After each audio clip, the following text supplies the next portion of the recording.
One, it takes being focused on the issues that are important to the state of Wyoming, and that means you know those issues and you know the people of Wyoming. I liken it to putting like a drop of a stone in the water and then the ripples go out. Well, you start with your core constituents or your core colleagues, and then work out from there and build and build. So you've got to be able to work together with people. You've got to be able to negotiate for the best possible position for Wyoming, and you have to know when to walk away. But I'm confident with a great working relationship with our current delegation, Senator Barrasso, Senator Enzi, to be able to jump in there, use what I've learned in the legislature, use the lessons as a small businessman and a county commissioner and as an old military fella to build voting blocks, bring people together, and help Congress understand that when Wyoming wins, America wins, and vice versa. Well, you got to be a strong personality, so when you speak, they listen. And the other thing is you got to be able to establish credibility, and that's going to be a problem for some of the other candidates in the race because this is a public land state. I'm a veterinarian by profession, work with ranchers, farmers on a daily basis, and also worked with a lot of miners and then, foresters, and spent my whole life on the public land. So when I stand up and speak in Congress, they'll give me some respect.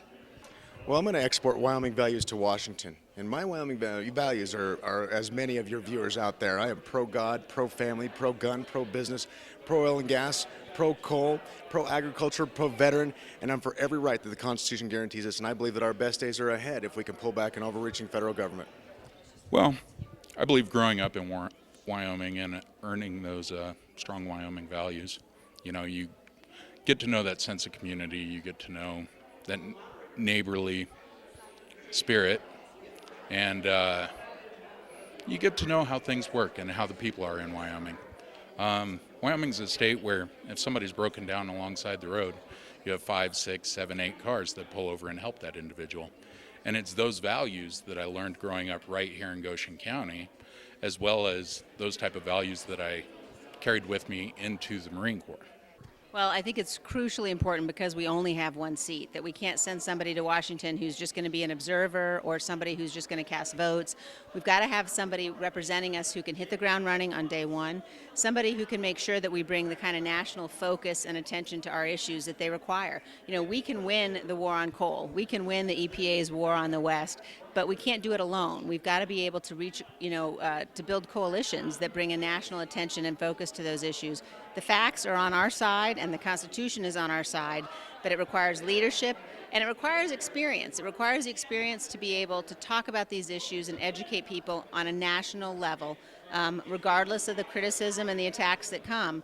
But to have the courage of your convictions to know that you'll do what's right, no matter the criticism, no matter the attacks, no matter the pressure, that you represent the people of Wyoming, and that's the kind of representative and the kind of leader that I'll be. Gospel music's most spectacular event, the National Quartet Convention, returns to a premier vacation destination, Pigeon Forge, Tennessee.